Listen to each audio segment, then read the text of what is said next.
वाले क्लास में हम पढ़े थे सम ऑफ जीरोज और प्रोडक्ट ऑफ जीरोज, उसी का हम एक क्वेश्चन कर रहे हैं। क्वेश्चन है if alpha and beta are the zeros, if alpha and beta are the zeros of the quadratic, if alpha and beta are the zeros of the quadratic polynomial f of x equal to ax square plus bx plus c, then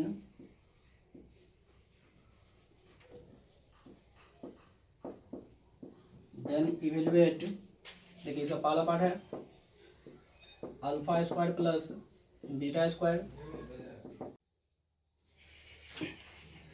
देखिए यहाँ पे question लिखा हुआ है जो if alpha and beta are the zeros of the quadratic polynomial f of x equal to A x square plus B x plus c, then evaluate alpha square plus beta square. इसका दूसरा part है alpha upon beta plus beta upon alpha. इसका तीसरा part है alpha cube plus beta cube. इसका चौथा part है 1 by alpha cube plus 1 by beta cube. पांचवा पार्ट इसका है alpha square upon beta plus beta square upon alpha. ठीक है, ये पांचों पार्ट हमें फाइंड करना है। क्वेश्चन देखा है if alpha and beta are the zeros of the quadratic polynomial. ठीक है, यानी ये अल्फा और बीटा जो है इस क्वाड्रेटिक पॉलिनोमियल का जीरोज है। ठीक है, अल्फा और बीटा जो है इस क्वाड्रेटिक पॉलिनोमियल का जीरोज है। हमें ये पांचों पार्ट फाइंड करना है। ठीक है, एक एक करके हम देखते हैं सॉल्यूशन। देखिए सॉल्यूशन क्या है, पहला पार्ट है alpha square plus beta square. ठीक है, पहला पार्ट क्या है alpha square plus beta square का वैल्यू फाइंड करना है। ठीक है, तो alpha square plus beta square का वैल्यू जब फाइंड करेंगे तो यहाँ से देखिए एफ ऑफ एक्स जो गिवन पॉलिनोमियल है F of x equal to A x square plus B x plus सी। ठीक है, एक्सेप्ट कर दो सब। F of x equal to A x square plus B x plus सी। ठीक है, अब यहाँ से एक्स स्क्वायर एक्स सबका कोफिशिएंट हम लिखते हैं। पहला हम यहाँ पे लिखते हैं कोफिशिएंट ऑफ एक्स स्क्वायर, दूसरा हो गया कोफिशिएंट ऑफ एक्स और तीसरा हो गया कांस्टेंट टर्म। ठीक है, बात करें कोफिशिएंट ऑफ एक्स स्क्वायर यानी कि कोफिशिएंट ऑफ एक्स स्क्वायर का कोफिशिएंट क्या है, एक्स स्क्वायर के मल्टीप्लाई में क्या है, तो एक्स स्क्वायर के मल्टीप्लाई में क्या है ए, एक्स स्क्वायर के मल्टीप्लाई में क्या है ए। दूसरा कोफिशिएंट ऑफ एक्स, एक्स का कोफिशिएंट क्या है एक्स के मल्टीप्लाई में क्या है। ठीक है, तो एक्स के मल्टीप्लाई में क्या है बी, तो यहाँ पे आ गया बी। तीसरा क्या है कांस्टेंट टर्म, कांस्टेंट टर्म क्या है, कांस्टेंट टर्म क्या होता है जिसमें वेरिएबल नहीं होगा, जिसमें वेरिएबल नहीं होगा। वेरिएबल किसमें नहीं है, इस वाले में वेरिएबल नहीं है, तो कांस्टेंट टर्म कितना है सी, कांस्टेंट टर्म कितना है सी। ठीक है, ये हो गया coefficient of x square, coefficient of x और कांस्टेंट टर्म, ये तीनों हो गया। अब हम क्या करते हैं जो सबसे पहले हम लिखेंगे सम ऑफ जीरोज और प्रोडक्ट ऑफ जीरोज। ठीक है, sum of zeros, sum of zeros, sum of zeros, sum of zeros क्या होगा alpha plus beta. Sum of zeros क्या होगा अल्फा प्लस बीटा। तो अल्फा प्लस बीटा का उस दिन फॉर्मूला बताए थे, वो क्या था minus coefficient of x upon coefficient of x square यानी कि minus B by A. Coefficient of X, x का कोफिशिएंट क्या है बी और कोफिशिएंट ऑफ एक्स स्क्वायर क्या है ए, ये हो जाएगा माइनस बी बाय ए। ठीक है, हो गया sum of zeros, sum of zeros क्या alpha plus beta, alpha plus beta का वैल्यू कितना है माइनस बी बाय ए, उस दिन फॉर्मूला लिखवाए थे। अगला इसमें product of zeros, product of zeros, तो प्रोडक्ट ऑफ जीरोज क्या आ जाएगा alpha into beta. Product of zeros क्या होगा अल्फा इंटू बीटा, और अल्फा इंटू बीटा का फॉर्मूला उसने लिखवाए थे, वो क्या था constant term upon coefficient of x square, constant term upon coefficient of x square. तो कांस्टेंट टर्म क्या है सी, कोफिशिएंट ऑफ एक्स स्क्वायर क्या है ए। ठीक है, तो सम ऑफ जीरो यानी alpha plus beta minus B by A, alpha into beta C by A, जो क्वाड्रेटिक पॉलिनोमियल दिया था उससे हम यहाँ पे लिख लिए। ठीक है, अब अगला जो है ये 5 पार्ट हमें दे रखा है, पांचों पार्ट को एक एक करके हम फाइंड करते हैं। पहला पार्ट क्या है, alpha square plus beta square, alpha square plus beta square. तो alpha square plus beta square का हम फॉर्मूला लिखते हैं। ठीक है, यानी कि alpha square plus beta square को हम क्या लिखेंगे, अल्फा प्लस बीटा का whole square. Alpha square plus beta square को हम क्या लिख दिए, अल्फा प्लस बीटा का whole square minus 2 alpha beta. ठीक है, यानी कि A square plus B square का फॉर्मूला ओपन कर दिए। ठीक है, A square plus B square equal to A plus B का होल स्क्वायर माइनस 2ab। इसका भी वैल्यू पता है, इसका भी पता है, तो वैल्यू यहाँ पर रिप्लेस कर देंगे। ये जाएगा alpha square plus beta square equal to, देखिए अल्फा प्लस बीटा कितना है, माइनस बी बाई ए, तो माइनस बी बाई ए का whole square minus 2 alpha into beta, तो अल्फा इंटू बीटा क्या हो जाएगा, सी बाय ए, ये हो गया सी बाय ए। ठीक है, ये हो गया alpha square plus beta square equal to, इसका जब स्क्वायर करेंगे तो हो जाएगा बी स्क्वायर अपॉन ए स्क्वायर माइनस, इसको इससे मल्टीप्लाई कर देंगे यानी कि 2c अपॉन ए। अब इसको एलसीएम ले लेंगे, ए स्क्वायर और ए का एलसीएम ले लेंगे तो हो जाएगा alpha square plus beta square equal to, इन दोनों का एलसीएम ले लेंगे, एलसीएम क्या जाएगा ए स्क्वायर, ये हो गया बी स्क्वायर माइनस 2ac। तो ये हो गया पहले पार्ट का सॉल्यूशन। पहले पार्ट में निकालना था alpha square plus beta square, तो alpha square plus beta square का वैल्यू आ गया B square minus 2ac upon ए स्क्वायर। ठीक है, अब हम करते हैं दूसरा पार्ट, सेकेंड वाला पार्ट। देखिए सेकेंड वाले पार्ट में है alpha upon beta plus beta upon alpha, alpha upon beta plus beta upon alpha, इसका वैल्यू फाइंड करना है।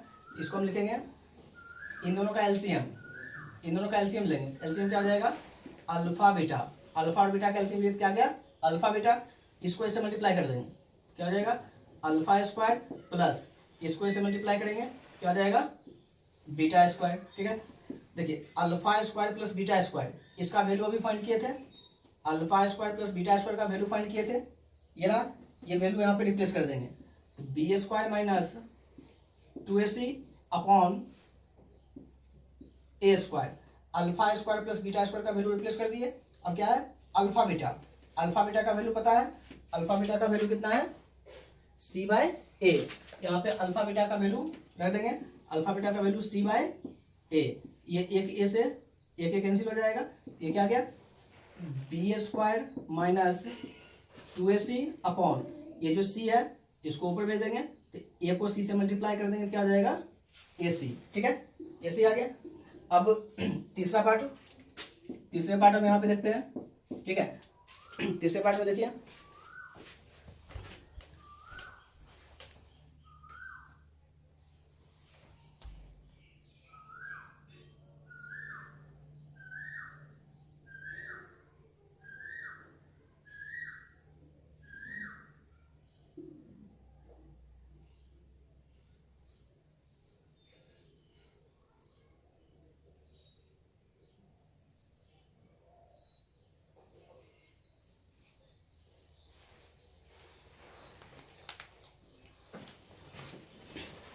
ठीक है। अब तीसरे पार्ट, तो तीसरे पार्ट में क्या है alpha cube plus beta cube, alpha cube plus beta cube, ये क्या आ जाएगा alpha cube plus beta cube यानी कि a cube plus b cube, इसको लिख देंगे अल्फा प्लस बीटा का whole cube minus 3 alpha beta into alpha plus beta, a cube plus b cube पे ओपन कर दिए, इसको लिख दिए ए प्लस बी का whole cube minus 3ab into a plus B, इन सब का वैल्यू पता है। ठीक है, इन सब का वैल्यू यहाँ पे रिप्लेस कर देंगे, रिप्लेस करते हैं तो हो जाएगा alpha cube plus beta cube equal to, देखो alpha plus beta, alpha plus beta का वैल्यू पता है, वो अल्फा प्लस बीटा का वैल्यू कितना है माइनस बी बाय ए, हो गया माइनस बी बाय ए का whole cube minus 3 alpha into beta का value c by a into alpha plus beta का value minus B by a. ठीक है, अब इसको सॉल्व कर लेंगे, ये हो जाएगा माइनस का b cube upon a cube minus, इसको ऐसे मल्टीप्लाई कर देंगे minus minus plus 3bc upon ए स्क्वायर। ये आ गया।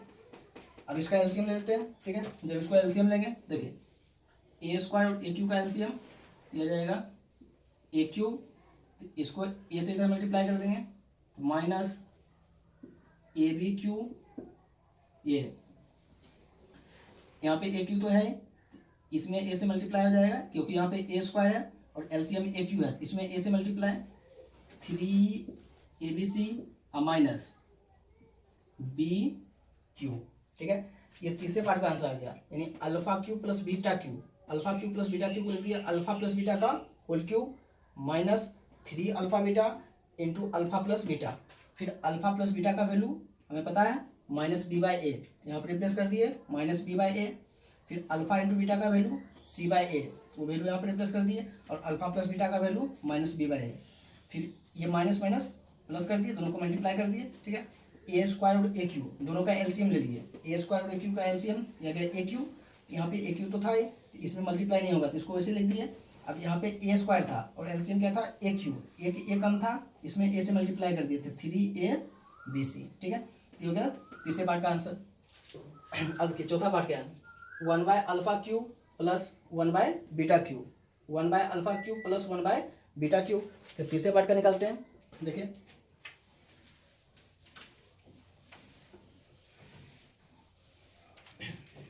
तीसरे पार्ट में देखा है 1 by alpha cube plus 1 by beta cube equal to, तीसरे part 1 by alpha cube plus 1 by beta cube, इन दोनों का एलसीएम ले लेंगे। तो एलसीएम इन दोनों का आ जाएगा अल्फा क्यू बीटा क्यू, इन दोनों का एलसीएम ले लिया, या गया इसको इधर मल्टीप्लाई, इसको इधर मल्टीप्लाई, तो alpha cube plus beta Q, इसको इधर मल्टीप्लाई कर दिया, इसको इधर मल्टीप्लाई, यहाँ पे क्या बन गया alpha cube plus beta Q.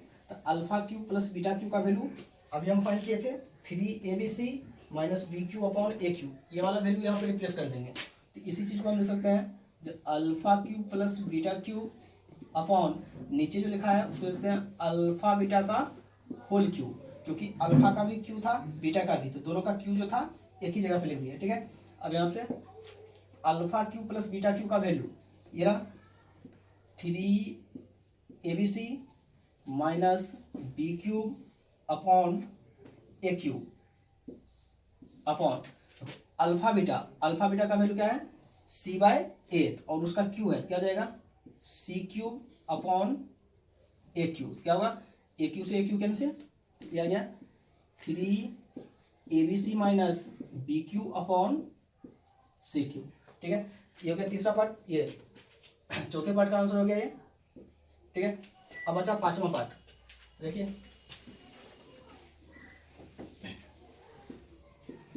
पांचवें पार्ट में देखा alpha square upon beta plus beta square upon alpha, alpha square upon beta plus beta square upon alpha, इन दोनों का एलसीएम लेते हैं। एलसीएम क्या जाएगा अल्फा बीटा, इसको ऐसे मल्टीप्लाई अल्फा स्क्वायर को अल्फा से हो जाएगा अल्फा क्यूब प्लस इसको ऐसे मल्टीप्लाई बीटा स्क्वायर को बीटा से, ये क्या जाएगा बीटा क्यूब, ठीक है। अब देखो a cube plus b cube ने alpha cube plus beta cube का वैल्यू पता है, इरा alpha cube plus beta cube का वैल्यू कितना आया था 3abc minus b cube upon a cube, ये वाला वैल्यू यहाँ पे रिप्लेस कर देंगे 3abc minus b cube upon a cube upon alpha beta का वैल्यू कितना होता है सी बाय ए, एक ए से यहाँ पे एक ए कैंसिल होके ए स्क्वायर बच जाएगा, ये कितना आ गया 3abc माइनस बी क्यू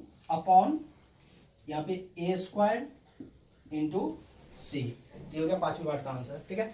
तो हमें क्या दिया हुआ था, यानी कि एक क्वाड्रेटिक पॉलिनोमियल था, उसका quadratic polynomial x square plus B x plus सी, ठीक है। इसका दो गो जीरोज था, एक जीरोज अल्फा और दूसरा क्या था बीटा, इसका जीरोज दिया हुआ था अल्फा और बीटा, ये 5 रिलेशन हमें फाइंड करना था। तो जीरोज से हम क्या किए, सबसे पहले हम फाइंड कर लिए सम ऑफ जीरोज यानी अल्फा प्लस बीटा। तो सम ऑफ जीरोज के लिए उस दिन फॉर्मूला लिखवाए थे, जो सम ऑफ जीरोज क्या था alpha plus beta equal to minus b by a. अब माइनस बी बाई ए का मतलब क्या था minus coefficient of x upon coefficient of x square. अब फिर अल्फा इंटू बीटा का फॉर्मूला क्या लिखवाए थे सी बाई ए, तो सी का मतलब क्या था कांस्टेंट टर्म और ए क्या था, कोफिशिएंट ऑफ एक्स स्क्वायर। तो यहाँ से हम अल्फा प्लस बीटा निकाल लिए, अल्फा इंटू बीटा निकाल लिए, ये दोनों निकाल के रख लिए। फिर पहले पार्ट पे आगे, तो पहले पार्ट में जो दिया हुआ था alpha square plus beta square, तो ए स्क्वायर प्लस बी स्क्वायर का फॉर्मूला लगा लिए। वैसे इन दोनों का हम एलसीएम कर लिए, इन दोनों का हम एलसीएम ले लिए, अल्फा और बीटा का एलसीएम। ठीक है, तो अल्फा बीटा का एलसीएम ले लिए, क्या हो गया अल्फा बीटा, और इसको इससे मल्टीप्लाई कर दिया और इसको इससे मल्टीप्लाई कर दिए। ठीक है, वैसे करके ये पांचों पार्ट हम फाइंड कर लिए। ठीक है, अगला जो है हम कुछ क्वेश्चन और लिखते हैं।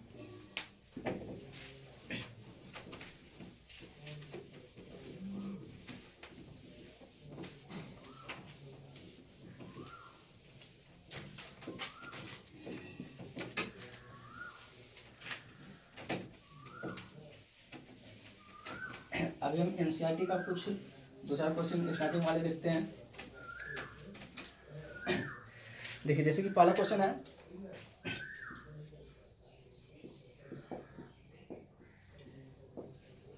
एनसीईआरटी का सॉल्यूशन हम देख रहे हैं। ठीक है, देखिए पहला क्वेश्चन इनकी एक्सरसाइज जो है 2.1 एनसीईआरटी सॉल्यूशन है, एक्सरसाइज 2.1 का क्वेश्चन नंबर 1। क्वेश्चन नंबर 1 देखिए, क्वेश्चन नंबर पढ़ते हैं। क्वेश्चन देखा है the graph of y equal to p of x are given in figure for some polynomials p of x find the number of zeros of p of x in each case. ठीक है, यानी कि हमें question number 1 में जो है कुछ graph में दे रखा है। ठीक है, कुछ ग्राफ दे रखा है, उस ग्राफ के लिए टोटल नंबर ऑफ जीरोज क्या होगा वो हमें फाइंड करना है। ठीक है, अब पॉलिनोमियल जो दे रखा है, पॉलिनोमियल वो दे रखा है y equal to p of x, ये पॉलिनोमियल दे रखा है, यानी कि y equal to p of x, यानी कि y equal to p of x, p of x यानी यहाँ पे x है, यानी कि पॉलिनोमियल जो है किसमें है x में, यहाँ पे x है, यानी पॉलिनोमियल किसमें है x में। ठीक है, तो ग्राफ जो दे रखा है, जैसे देखिए फर्स्ट वाला पार्ट जो है वो ग्राफ दे रखा है,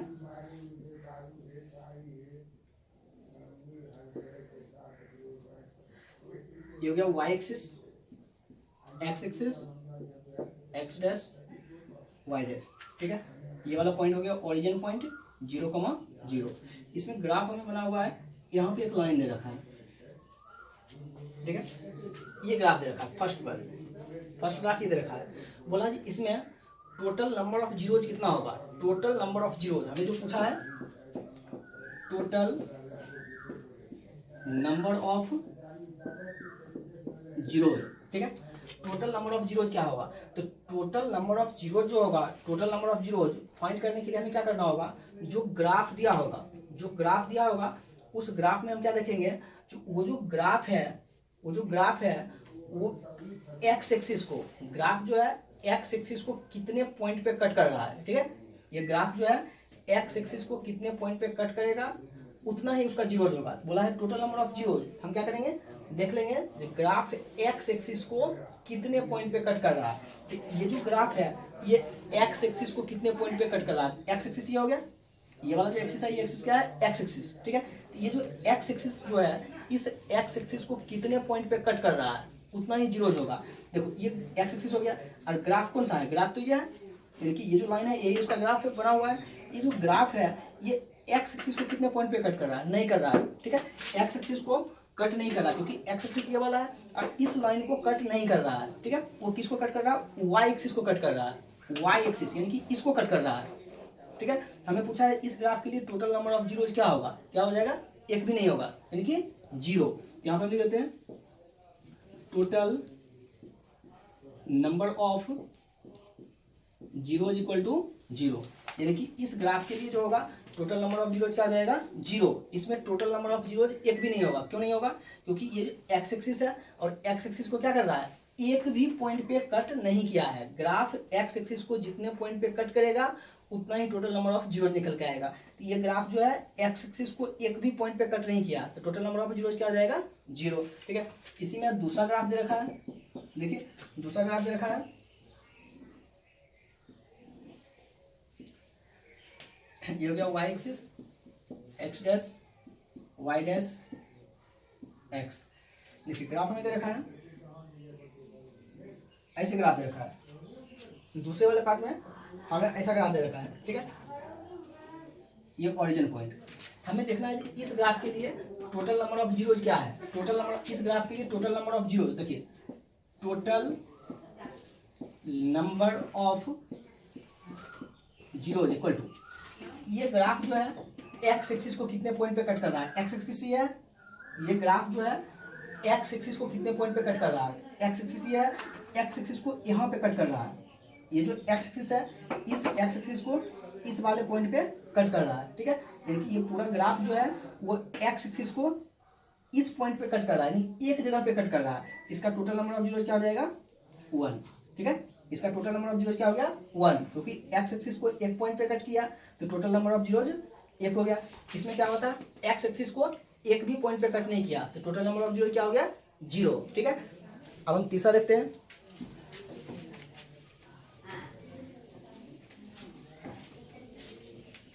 तीसरा ग्राफ किसी का, देखिए तीसरा ग्राफ दे रखा है,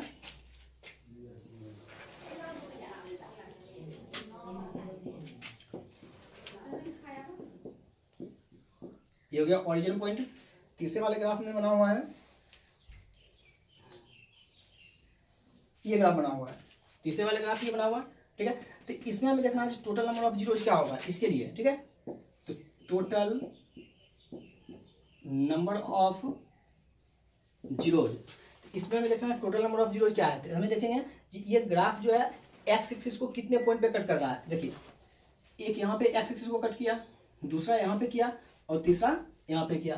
तो एक्स एक्सिस को कितने पॉइंट पे कट कर रहा है 3 पॉइंट पे, एक इस वाले पॉइंट पे, दूसरा इस पॉइंट पे और तीसरा इस पॉइंट पे। तो टोटल नंबर ऑफ जीरोज कितना हो जाएगा 3, क्योंकि ये ग्राफ जो है एक्स एक्सिस को 3 पॉइंट पे कट किया, 1 2 3, इसलिए टोटल नंबर ऑफ जीरोज कितना हो गया 3, ठीक है।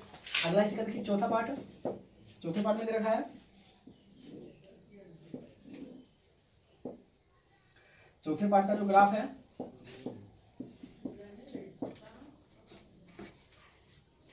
ये दे रखा है चौथे पार्ट में, ठीक है।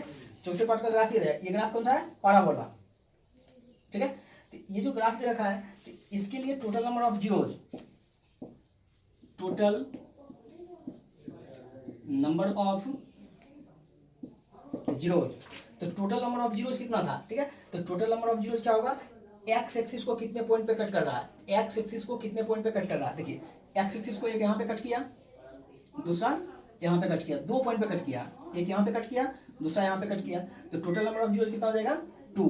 इसके लिए टोटल नंबर ऑफ जीरोज क्या हो जाएगा 2, क्योंकि एक्स एक्सिस को 2 पॉइंट पे कट किया। तो एक्स एक्सिस को जितने पॉइंट पे कट करेगा उतना ही टोटल नंबर ऑफ जीरोज होगा। अगर एक्स एक्सिस को कट नहीं करेगा तो वहां पे एक भी जीरोज नहीं होगा। ये एक्स एक्सिस को कट करने के लिए, यानी कि एक्स एक्सिस को जितने पॉइंट पे कट करेगा उतना ही जीरोज कब होगा, जब पॉलिनोमियल एक्स में दिया रहेगा, ठीक है। जब पॉलिनोमियल हमें एक्स में दिया रहेगा तब हम एक्स एक्सिस पे देखेंगे, अगर पॉलिनोमियल वाई में है तब हम वाई एक्सिस पे देखेंगे, ठीक है। अब इसी के देखिए पांचवा पार्ट, पांचवें पार्ट में ग्राफ दे रखा है, इसी का पांचवा पार्ट में हमें पूछा है टोटल नंबर ऑफ जीरोज, ठीक है। देखिए पांचवें पार्ट में ग्राफ जो है वो दे रखा है, ये ग्राफ दे रखा है पांचवें पार्ट में, और यह ओरिजिन पॉइंट, ये पांचवा पार्ट है, ठीक है। इसमें देखना है total number of zeros, total number of zeros, देखिए total number of zeros equal to, इस ग्राफ के लिए टोटल नंबर ऑफ जीरोज क्या होगा। तो देखेंगे ये ग्राफ एक्स एक्सिस को कितने पॉइंट पे कट कर रहा है, एक्स एक्सिस को कितने पॉइंट पे कट कर रहा है। देखिए एक यहाँ पे एक्स एक्सिस को कट किया, एक यहाँ पे कट किया, एक यहाँ पे कट किया और एक यहाँ पे, तो टोटल जो है 4 जगह पे कट किया, 1 2 3 4, तो टोटल नंबर ऑफ जीरोज क्या हो जाएगा 4। इस ग्राफ के लिए टोटल नंबर ऑफ जीरोज कितना हो जाएगा 4, क्योंकि एक्स एक्सिस को कितने पॉइंट पे कट किया 4 पॉइंट पे यहाँ पे, ठीक है। तो टोटल नंबर ऑफ जीरो कितना हो गया 4, ठीक है। इसी का पांचवा पार्ट, ये छठा पार्ट, छठे पार्ट में दे रखा है,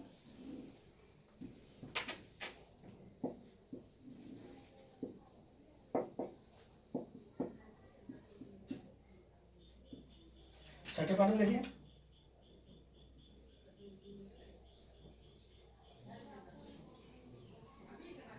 ये दे रखा है छठा पार्ट, ठीक है। ये छठा पार्ट दे रखा है, तो इसमें हमें देखना है जो टोटल नंबर ऑफ जीरो कितना होगा। हम क्या करेंगे, देखेंगे ग्राफ एक्स एक्सिस को कितने पॉइंट पे कट कर रहा है, जितने पॉइंट पे कट करेगा उतना ही टोटल नंबर ऑफ जीरोज होगा। देखिए तो उस दिन यहाँ पे जो है एक तो यहाँ पे कट कर रहा है, एक्स एक्सिस को यहाँ पे कट किया, एक जीरो तो यहाँ पे होगा।